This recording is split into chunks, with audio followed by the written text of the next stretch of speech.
Hello, good morning, students. Today in 12th class physics, we are starting the chapter end exercise of the chapter on magnetism. उसमें theory portion जो syllabus में था वो अभी लोग खत्म कर चुके हैं. अब हम लोग चैप्टर के एंड में जो एनसीईआरटी में एक्सरसाइज दी है वो अब हम लोग डिस्कस करने वाले हैं, है ना. So we are starting with question number 1. Book सामने रखिएगा because we will be reading the statement of the problem. अब इसे क्वेश्चन नंबर 1 देख लो.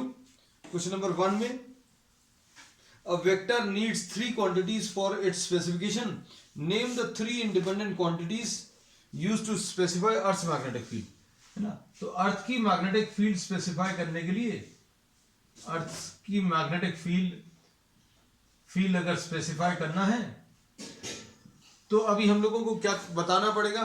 तो इसमें बच्चों अभी हम लोग ये कहते हैं कि इसका डायरेक्शन बताना पड़ेगा. डायरेक्शन बताने के लिए अभी हम लोग डिप सर्कल का यूज करते हैं. डिप सर्कल का मतलब किसी भी जगह पर फ्रीली सस्पेंडेड मैग्नेट कितना एंगल हॉरिजॉन्टल के साथ बना रही है उसको अभी हम लोग एंगल ऑफ डिप बोलते हैं, है ना. तो एक तो इसका हॉरिजॉन्टल कंपोनेंट अभी हम लोग बताते हैं. पहली चीज हॉरिजॉन्टल कंपोनेंट मतलब जैसे suppose for example this is a freely suspended magnet. तो इसमें अभी हम लोग बोलेंगे इसका हॉरिजॉन्टल कंपोनेंट जो आएगा वो इस डायरेक्शन में आएगा. कैसे पता चलता है? किसी भी मैग्नेट को अगर किसी मैग्नेटिक फील्ड में रखेंगे तो वो मैग्नेटिक फील्ड उस मैग्नेट को अपनी लाइन में ले आएगी, है ना. तो पहली चीज तो अभी हम लोग बोलेंगे horizontal component of earth's magnetic field. पहली चीज ये बताते हैं. दूसरी चीज बच्चों इसमें अभी हम लोग जो लेते हैं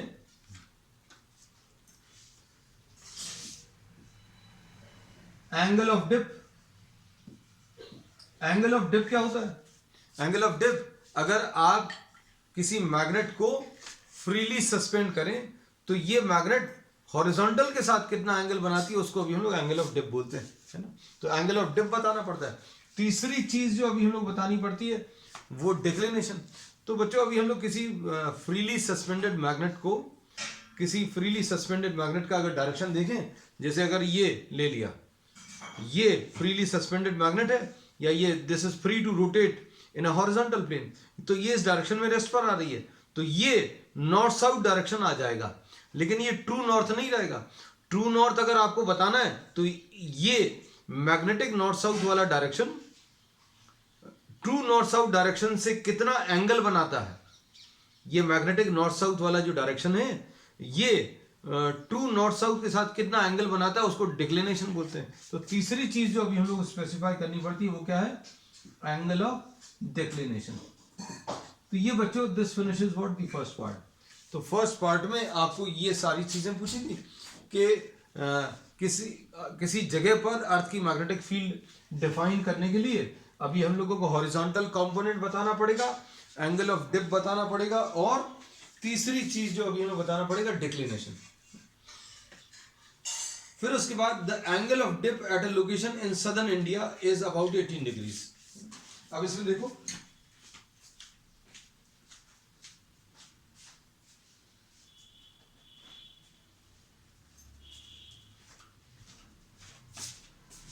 तो बच्चों अब इसमें अभी हम लोग ये कहते हैं कि सदर्न इंडिया बच्चों देखो इसमें यहां कहीं पर है ये सदर्न इंडिया मतलब nearly at what the equator के पास में है. अब इसमें इन्होंने बोला कि यहां पर एंगल ऑफ डिप कितना दिया है बच्चों? 18 डिग्रीज. एंगल ऑफ डिप होता क्या है? The angle which a freely suspended magnet makes with the horizontal. तो अगर ये पॉइंट सदर्न इंडिया में है, कोई जगह आपने सदर्न इंडिया में ले ली तो बच्चों ये जो है पोल से दूर है. मैग्नेटिक पोल्स यहां कहीं पर है. अभी हम लोग को मालूम है मैग्नेटिक पोल्स यहां कहीं पर लाई करते हैं. ज्योग्राफिक नॉर्थ के पास यहां पर एक पोल लाई करता है और ज्योग्राफिक साउथ के पास एंटार्क्टिक में और ज्योग्राफिक नॉर्थ के पास कनाडा में. अब इन्होंने क्या बोला है? Would you expect a greater और स्मॉलर डिप इन ब्रिटेन. तो ब्रिटेन कहां पर है बच्चों? इसमें अभी हम लोगों ने बोला है कि इंडिया सदर्न इंडिया जो है ये यहां कहीं पर है ना. और ब्रिटेन बच्चों यहां कहीं पर नॉर्थ पोल के पास में है और नॉर्थ पोल के पास में अगर है तो ये चीज अभी हम आपको इस डायग्राम में बता दे रहे हैं। तो अभी हम लोगों ने बोला कि अगर आप इंडिया, सदर्न इंडिया को अगर आप देखें तो यहां पर एंगल ऑफ डिप बच्चों, एंगल ऑफ डिप ये कितना है, angle of dip 18 degrees. Angle of dip क्या होता है, it is the angle which a freely suspended magnet makes with the horizontal. अब ये ज्योग्राफिक नॉर्थ पोल है बच्चों और ये ज्योग्राफिक साउथ पोल है। और अभी हम लोग यहां पर बोलते हैं कौन सा, ये मैग्नेटिक एक्सिस है। अब अगर आप इधर कहीं पर आ जाओगे, इधर कहीं पर, या परफेक्टली इस जगह पर आ जाओ, कनाडा में है ये जगह, है ना, कनाडा पर अगर आप पहुंच जाओगे तो वहां पर क्या होगा, ये फ्रीली सस्पेंडेड मैग्नेट ऐसी वर्टिकल हो जाएगी। क्यों? क्योंकि कनाडा में अर्थ के अंदर south pole of the magnet of the earth है, ये south pole of the magnet of the earth. अगर मान लीजिए ये जगह कनाडा है और इस जगह पर अभी हम लोग बाहर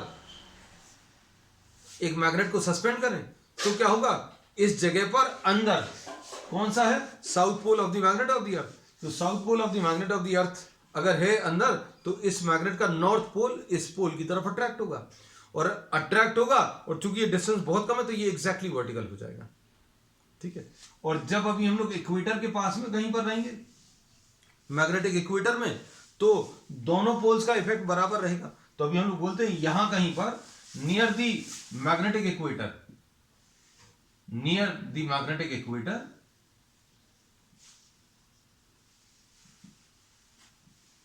डिप इज स्मॉल। डिप जो है, एंगल ऑफ डिप छोटा होता है। At poles angle of dip बच्चों 90 डिग्रीज होता है। तो अभी हम लोग बोलते हैं एग्जैक्टली पोल्स पर नहीं है, पोल से थोड़ा सा दूर है। तो अभी हम लोग बोलेंगे सेकेंड पार्ट में, बी पार्ट में, क्वेश्चन में क्या पूछा बच्चों, अच्छे से देखना। The angle of dip at a location in southern India is 18 degrees. What would you expect, a greater or a smaller dip? तो आंसर क्या रहेगा, we will be expecting what, a greater dip, greater dip in Great Britain. Reason क्या है, because Great Britain is nearer to the poles where the dip is larger, where the dip is larger। ठीक, चलो next third part देख लो बच्चों इसका। If you made a map of magnetic field lines at Melbourne. Melbourne बच्चों कहां है, अब ये कुछ चीजें ऐसी हैं, इसमें आपको ज्योग्राफी का थोड़ा सा आइडिया होना चाहिए, है ना। ज्योग्राफी का थोड़ा सा अगर आइडिया होगा तो अभी हम लोग ज्यादा अच्छे से बता पाएंगे। जैसे मान लीजिए नहीं है, कोई दिक्कत नहीं है, तो अभी हम लोग आपको बताते भी चलेंगे। सी पार्ट,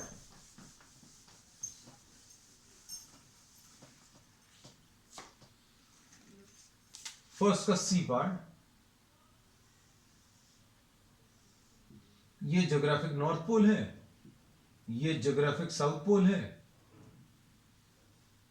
ये मैग्नेटिक नॉर्थ पोल है, क्योंकि यहां पर अंदर south pole of the magnet of the earth है ना। तो ये वाला नोटेशन अभी हम लोग यूज नहीं करते।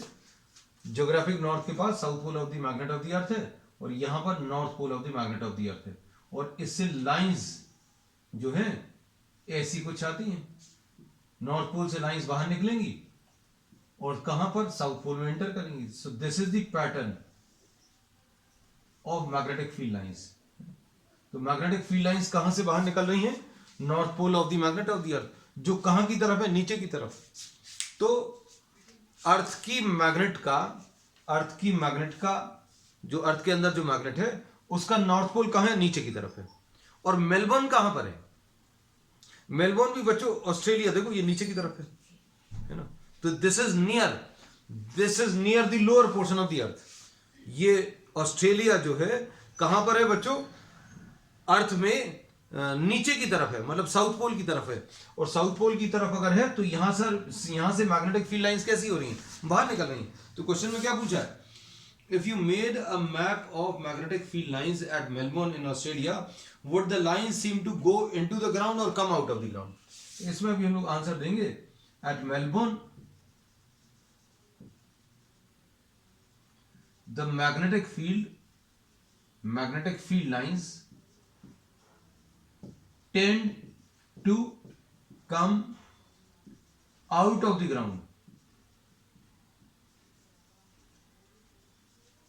ठीक है, मैग्नेटिक फील्ड लाइंस का भी हमने पैटर्न भी बता दिया, उसका रीजन भी बता दिया, क्योंकि ज्योग्राफिक साउथ पोल के पास में है कौन सा, मेलबर्न, और यहां कहीं पर अर्थ का मैग्नेटिक नॉर्थ पोल है। अर्थ की मैग्नेट का नॉर्थ पोल अगर है तो इससे lines of magnetic field lines बाहर निकलेंगी और इस पॉइंट पर एंटर करेंगी। और अगर यही क्वेश्चन इन्होंने मेलबर्न के लिए नहीं कनाडा के लिए पूछा होता तो कनाडा में मैग्नेटिक फील्ड लाइंस ग्राउंड के अंदर जाती हुई दिखेंगी। तो ये थर्ड पार्ट है बच्चों। अब फोर्थ पार्ट देखो, a compass is free to move in a horizontal plane while the earth's field is exactly vertical at the magnetic poles, so the compass can in which direction ये question का answer बच्चों C part का क्या दिया हुआ है book में, field lines of B due to earth magnetism would seem to come out of the ground, बिल्कुल सही है ना। तो ऐसे ही अभी हम लोगों ने लिखा हुआ। अब डी पार्ट देखो, डी पार्ट बच्चों क्या दिया हुआ है, in which direction would a compass free to move in the vertical plane point to if located right on the geomagnetic north or south pole। Geomagnetic north pole या south पोल पर यहां कहीं पर बच्चों, अगर यहां कहीं पर अगर मैग्नेटिक कंपास रखेंगे तो क्या होगा, मैग्नेटिक कंपास की टेंडेंसी क्या है, मैग्नेटिक कंपास में एक मैग्नेट है और वो मैग्नेट जो है it always comes in line with what the magnetic field. जैसी मैग्नेटिक फील्ड होगी उसी लाइन में वो पॉइंट करेगा। अब यहां कहीं पर अगर आप देखो तो मैग्नेटिक फील्ड बच्चों कैसी है, ये देखो यहां कहीं पर मैग्नेटिक फील्ड एग्जैक्टली वर्टिकल है ना, यहां कहीं पर मैग्नेटिक फील्ड बच्चों कैसी है, एग्जैक्टली वर्टिकल है, यहां इस वाले पॉइंट पर, और इस वाले पॉइंट पर भी बच्चों कैसी है, इस पॉइंट पर भी वर्टिकल है। क्योंकि अभी हम लोगों को यह मालूम है कि मैग्नेटिक पोल्स बच्चों कहां पर एग्जिस्ट कर रहे हैं, near the geographic north pole. तो ज्योग्राफिक नॉर्थ और ज्योग्राफिक साउथ कौन सा होता है, जिसके अबाउट ये एक्सिस, जिसके अबाउट ये अर्थ रोटेट कर रहा है। तो ये ज्योग्राफिक नॉर्थ और ज्योग्राफिक साउथ अभी हमने बता दिए। और उसके बाद अर्थ के अंदर की मैग्नेट कहां पर, यहां कहीं पर कनाडा पर एक पोल लाई करेगा और नीचे एंटार्क्टिक में दूसरा पोल लाई करेगा। यहां पर मैग्नेटिक फील्ड कैसी होती है, एग्जैक्टली वर्टिकल होती है। कैसे पता चलता है, आप किसी मैग्नेट को फ्रीली सस्पेंड करो, वहां पर ये एग्जैक्टली वर्टिकल हो जाएगी। अब एग्जैक्टली वर्टिकल है और अब आपने क्या किया, मैग्नेटिक फील्ड, अब ये याद रखना, इस कनाडा में, सपोज कनाडा में अभी हम लोग खड़े हुए हैं, यहां पर मैग्नेटिक फील्ड लाइन जो है बच्चों एग्जैक्टली वर्टिकल है। अब अगर आप किसी मैग्नेट को, ये मैग्नेट को, मैग्नेटिक कंपास को यहां पर ऐसा रखोगे तो ये क्या करता है, मैग्नेटिक फील्ड क्या करती है, मैग्नेटिक कंपास को या मैग्नेट को अपनी लाइन में लाने की कोशिश करेगी। अब अगर बच्चों ये ऐसा कुछ होता, मान लीजिए मैग्नेटिक फील्ड ऐसी है और अगर अभी हम मैग्नेटिक कंपास ऐसा कुछ रखते तो ये क्या करता, ये मैग्नेटिक कंपास को मैग्नेटिक फील्ड की लाइन में लाने की कोशिश करता। लेकिन अब हम लोगों ने क्या किया, हम लोग इस मैग्नेटिक कंपास को ऐसा रख रहे हैं और ये मैग्नेटिक फील्ड ऐसी है, तो ये इसको इस लाइन में तो ला नहीं पाएगा। क्यों, क्योंकि ये ऐसा कुछ रोटेट कर रहा है, ये जो मैग्नेटिक कंपास है ये ऐसा कुछ हॉरिजॉन्टल प्लेन में रोटेट कर सकता है और मैग्नेटिक फील्ड कैसी है, वर्टिकल है। Therefore we say at the poles magnetic field is vertical,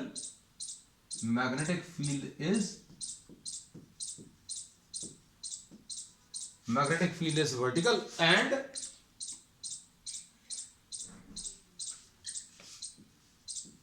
the compass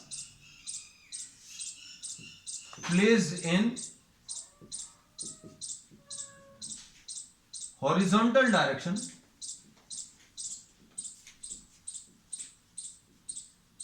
points anywhere, मतलब कहीं पर भी रेस्ट पर आ जाएगा, जहां पर रेस्ट पर था वहीं पर रेस्ट पर आ जाएगा। क्यों? क्योंकि मैग्नेटिक फील्ड के परपेंडिकुलर डायरेक्शन में this is free to rotate. ये अगर ऐसा कुछ होता, कैसा?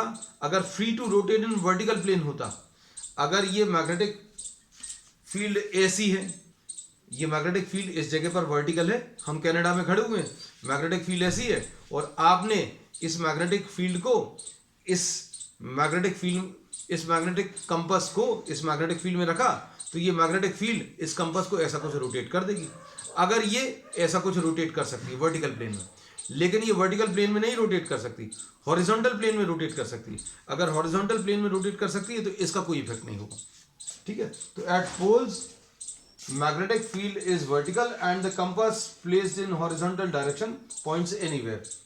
ठीक है, because the magnetic field, because लिख दें, because the magnetic field does not exert any torque, magnetic field कोई भी टॉर्क नहीं लगाएगी ऑन द कंपास। तो ये इसका आंसर आ गया डी पार्ट का। अब ई पार्ट देखो बच्चों,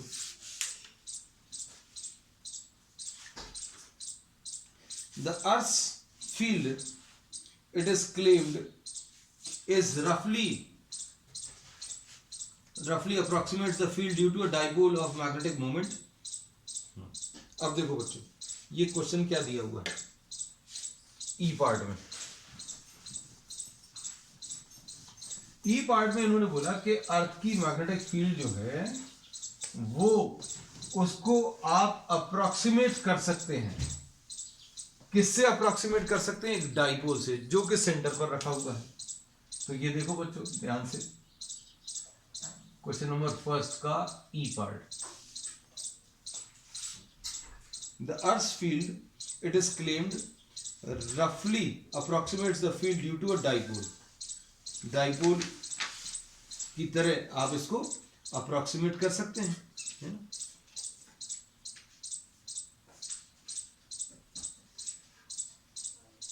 ठीक,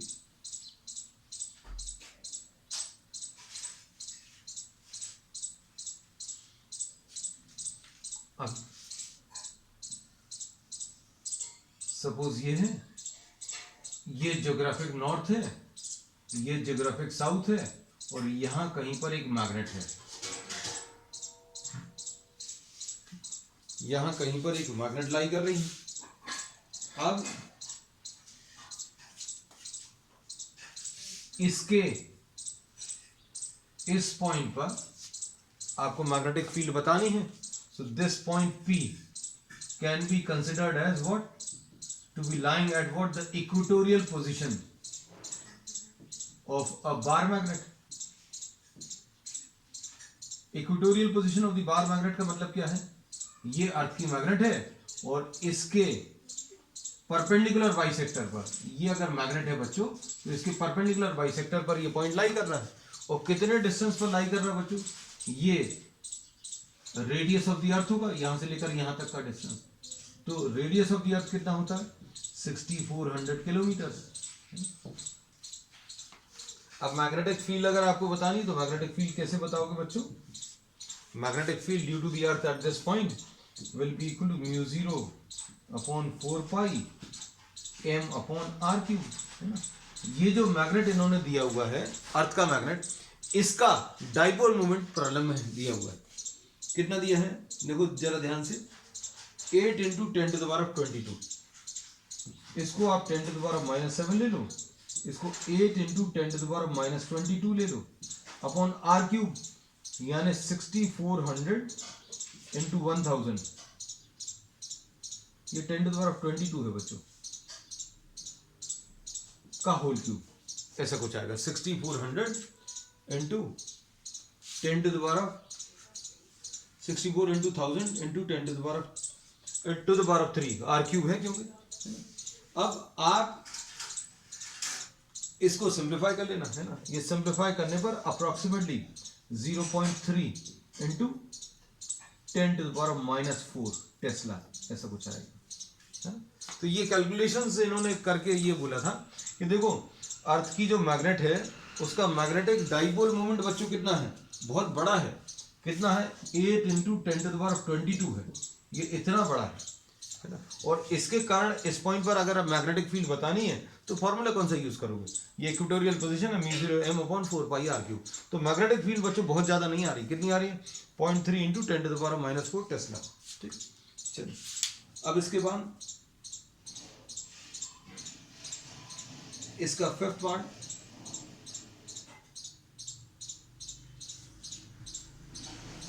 अब एफ वाला पार्ट। एफ वाले पार्ट में इन्होंने क्या बोला? Geologist claim that besides the main magnetic field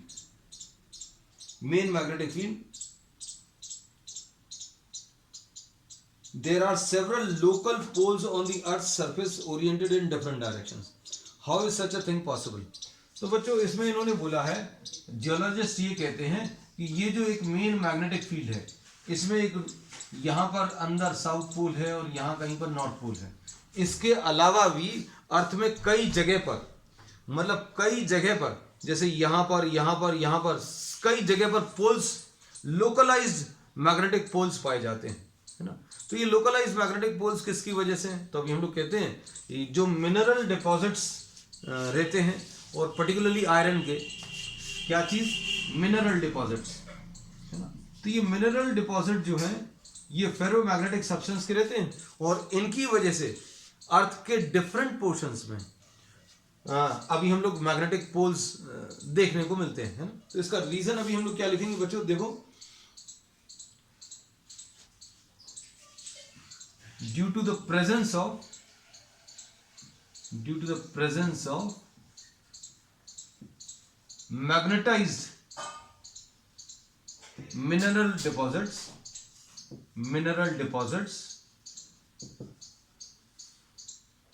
found on different parts of the earth,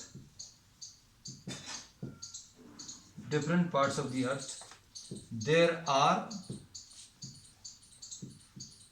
localized north and south poles, है ना। लेकिन इन सब का रैंडम ओरिएंटेशन होता है, इसकी वजह से इन सभी का नेट डाइपोल मोमेंट, ये जो लोकलाइज जितने भी मिलते हैं ना, उन सब का ओरिएंटेशन रैंडम होता है। इसी की वजह से भी हम लोग बोलते हैं कि net magnetic dipole moment due to all these localized magnetic fields will convert into what? Zero value. तो अब इसमें एफ पार्ट में इन्होंने यही पूछा था कि geologist claim that besides the main magnetic north south poles there are several local poles on the earth surface oriented in different directions इन्होंने पहले ही बोल दिया कि ये डिफरेंट डायरेक्शंस में,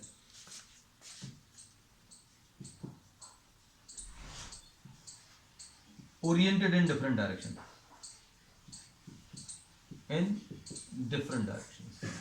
और ये किसकी वजह से? मिनरल डिपॉजिट्स की वजह से। चलो अब इसके बाद नेक्स्ट क्वेश्चन देखो, क्वेश्चन नंबर 2। तो क्वेश्चन नंबर 2 भी बच्चों कंप्लीटली थ्योरेटिकल है। ये दो ही क्वेश्चंस हैं शुरू में जो कंप्लीटली थ्योरेटिकल हैं, एंड इनको समझने भर की कोशिश करना। क्वेश्चन नंबर 2 में क्या दिया हुआ है?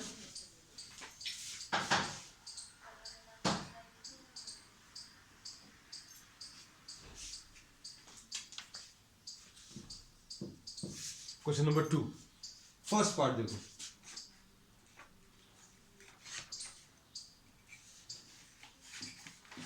the earth's magnetic field varies from point to point in space. Does it also change with time? If so, on what time scale does it change? तो इसमें बच्चों अभी हम लोग क्या बोलेंगे? इसमें अभी हम लोग ये बोलते हैं कि ये magnetic field due to the अर्थ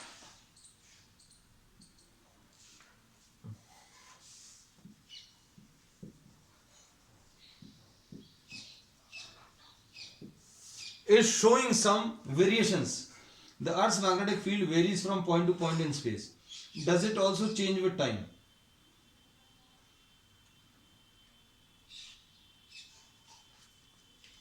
अब इसमें magnetic field due to the earth changes with time, changes with time, time के साथ बच्चों चेंज होता है। और इसमें इन्होंने ये बताया हुआ है कि अर्थ की जो मैग्नेटिक फील्ड है इसके नॉर्थ पोल और साउथ पोल बच्चों शिफ्ट होते रहते हैं। जैसे ये ज्योग्राफिक नॉर्थ पोल है और अर्थ के अंदर की जो मैग्नेट है उसका साउथ पोल यहाँ कहीं पर है। कोई एक ऐसा समय रहा होगा जब ये साउथ मैग्नेटिक पोल यहाँ पर लाई कर रहा था और नॉर्थ मैग्नेटिक पोल यहाँ पर लाई कर रहा था। तो टाइम के साथ साथ ये चेंज होता रहता है। ये क्वेश्चन में पूछा गया तो आंसर इसका यही है, that with time the time duration in which the magnetic field changes is few hundreds of kilometers। और अब ये हम लोग कहते हैं स्मॉलर टाइम इंटरवल अगर आप ले लो तो स्मॉलर टाइम इंटरवल में चेंजेस आते हैं। और for a smaller time interval, जैसे अभी हमने बोला कुछ 100 साल 1000 साल में चेंजेस आ रहे हैं, है ना। अब जैसे एग्जांपल के लिए अभी हम लोग बोल सकते हैं पिछले कुछ 1000-2000 सालों को अगर अभी हम लोग देखें तो उसमें पोलैरिटी भी अर्थ के मैग्नेटिक फील्ड की चेंज हो रही है ना। जहां पर ये साउथ पोल है वहां कहीं पर नॉर्थ पोल रहा होगा। लेकिन अगर अभी हम लोग बात करें कुछ साल की, जैसे suppose if you talk of 10 years, तो for 10 years, for 10 to 20 years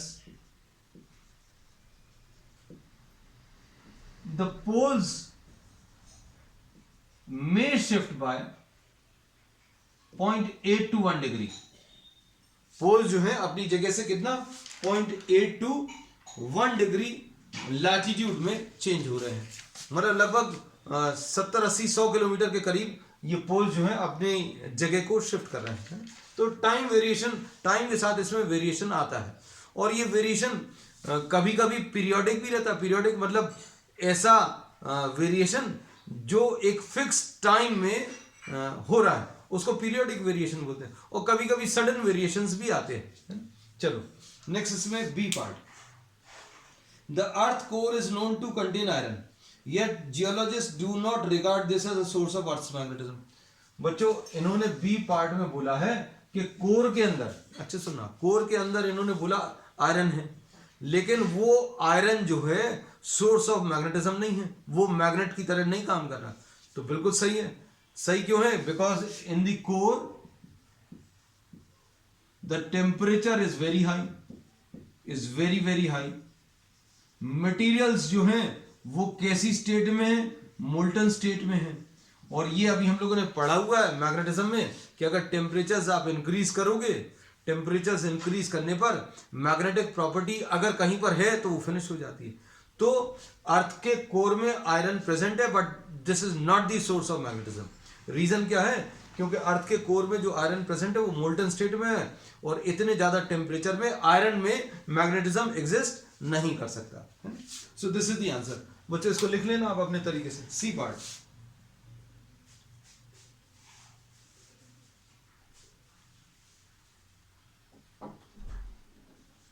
अब इसमें सी पार्ट में इन्होंने बोला कि the charge currents in the outer conducting regions of the earth core are thought to be responsible for earth magnetism.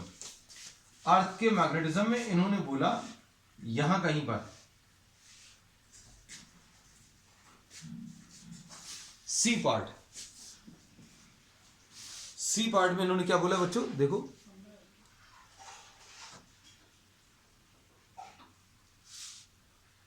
the charge currents in the outer conducting regions of the earth core, the charge currents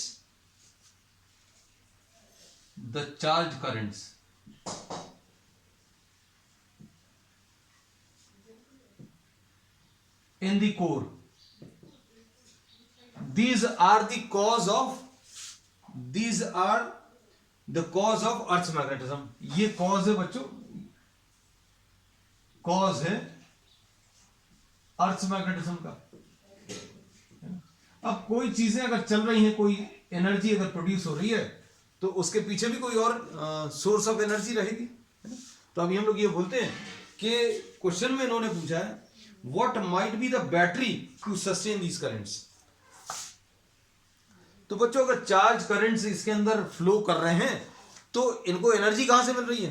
तो बच्चों अभी हम लोग ये कहते हैं in the core radioactive processes, radioactivity may be one of the source providing the energy for the currents। अगर currents flow कर रहे हैं बच्चों, अगर करंट्स फ्लो कर रहे हैं तो उनको कुछ एनर्जी चाहिए पड़ेगी, और वो एनर्जी कौन प्रोवाइड कर रहा है? Energy that is release during the radio active phenomena which is going on inside the earth, है ना? तो ये सी पार्ट था। अब इसके बाद डी पार्ट देखो, द अर्थ में इवन रिवर्स में have even reverse the direction of its field several times during the history of 4 to 5 million years. इन्होंने बोल दिया 4 to 5 मिलियन ईयर्स की जो अर्थ की हिस्ट्री है उसमें कई बार ये पोलैरिटी चेंज हुई है, मतलब south pole north pole, north pole south pole, ऐसा कुछ है ना। तो इन्होंने इसमें बोला how can geologist know about the earth field in such distant past. अब इसमें अभी हम लोग ये कहते हैं कि ये जो भी चेंजेस आ रहे हैं वो कुछ रॉक्स में रिकॉर्ड हो जाते हैं। जो भी मैग्नेटिक फील्ड में जिस टाइप के भी चेंजेस आ रहे हैं बच्चों, उसकी वजह से जो फेरोमैग्नेटिक सब्सटेंसेस हैं, जो रॉक्स हैं, तो रॉक्स में बच्चों क्या है? मिनरल्स हैं। रॉक्स में क्या चीज है? मिनरल्स हैं। और अगर कोई फेरोमैग्नेटिक मिनरल है तो उसके अंदर जितने भी चेंजेस अर्थ की मैग्नेटिक फील्ड के आए उसके कारण उस रॉक में भी वो चेंजेस आए, और वो चेंजेस जो है रॉक के अंदर प्रेजेंट हो गए, और उन रॉक्स की स्टडी से अभी हम लोगों को पता चल सकता है about the past of the earth magnetic field. तो इसका आंसर क्या रहेगा बच्चों? आंसर अभी हम लोग ये बोलेंगे कि अर्थ की मैग्नेटिक फील्ड जो है, the changes in earth magnetic field gets recorded in the rocks whose study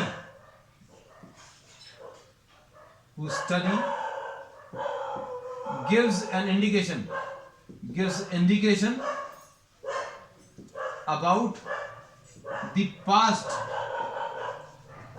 of the earth's magnetic field। ठीक है। अब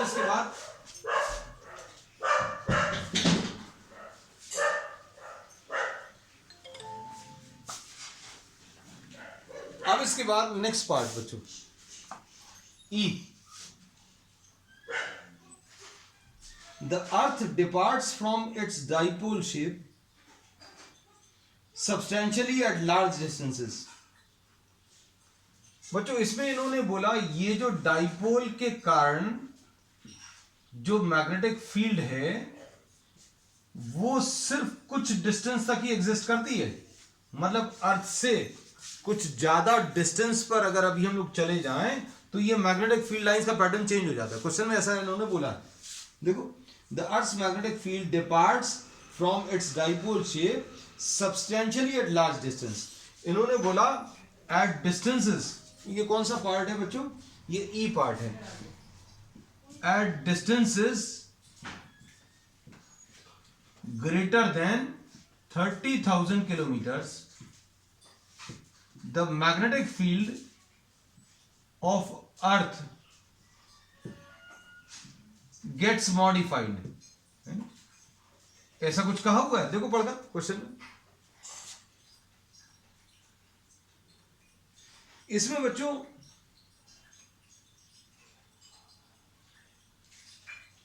gets modified due to motion of charged particles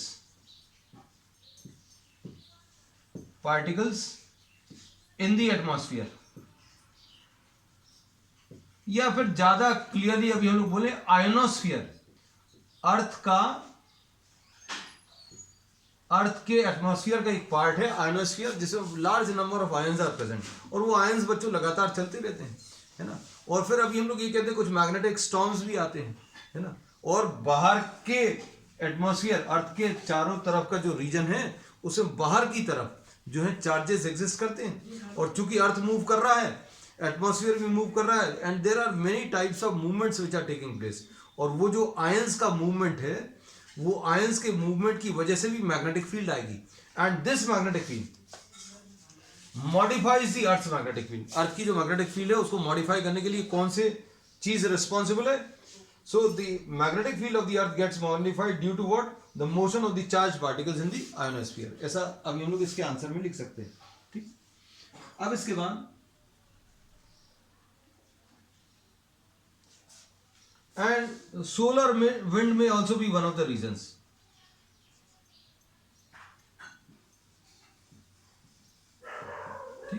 अब नेक्स्ट पार्ट बच्चों, इसमें Interstellar space has an extremely weak magnetic field of the order of,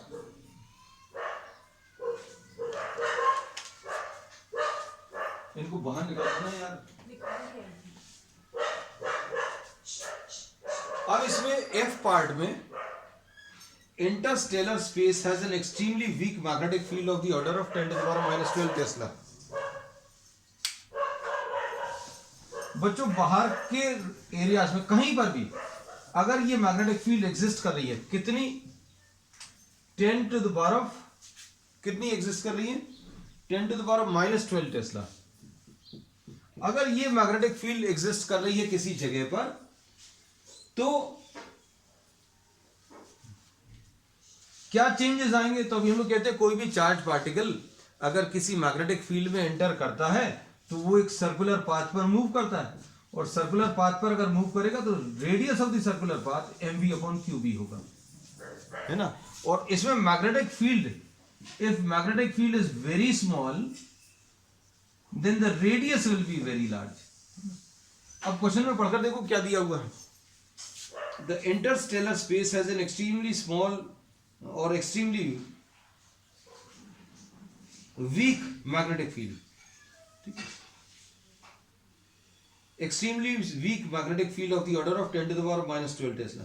Can such a weak field be of any significant consequence? तो बच्चों इतनी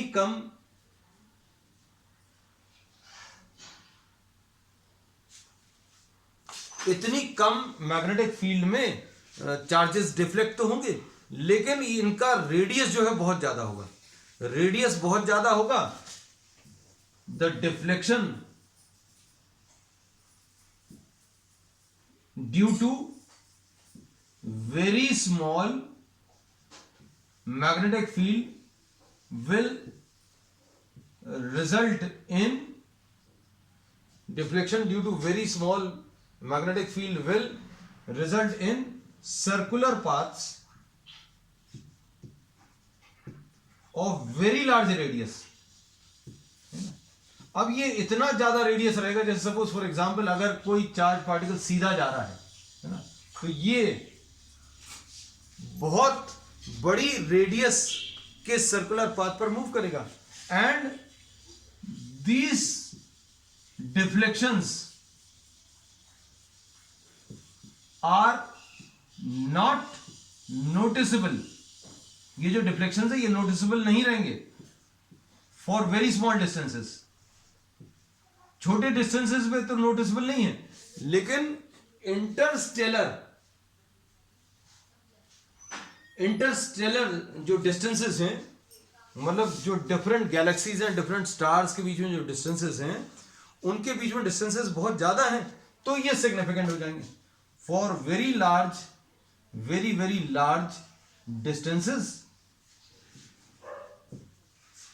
distances these deflections become significant। अभी हम लोग क्या बोल रहे हैं बच्चों, अच्छे समझना कि अगर आपने किसी चार्ज पार्टिकल को किसी मैग्नेटिक फील्ड में एंटर कराया और उस मैग्नेटिक फील्ड की वैल्यू बहुत कम है। मैग्नेटिक फील्ड की वैल्यू बहुत कम होने की वजह से radius of the circular path बहुत ज्यादा आएगा। Radius of the circular path बहुत ज्यादा होने का मतलब क्या है बच्चों, इसमें अगर आप छोटा सा डिस्टेंस अगर आप कंसिडर करोगे तो आपको ऐसा लगेगा ये स्ट्रेट लाइन पर मूव कर रहा है, आप बोलोगे ये डिफ्लेक्ट ही नहीं कर रहा। तो छोटे से डिस्टेंसेस के लिए तो नोटिसेबल नहीं है, लेकिन इंटरस्टेलर डिस्टेंसेस के लिए सिग्निफिकेंट रहेगा और नोटिसेबल रहेगा। तो बच्चों ये this finishes what the second question. अब बाकी के जो क्वेश्चन हैं बच्चों अब वो न्यूमेरिकल टाइप के हैं, and those will be discussing on the next, and that's all for today.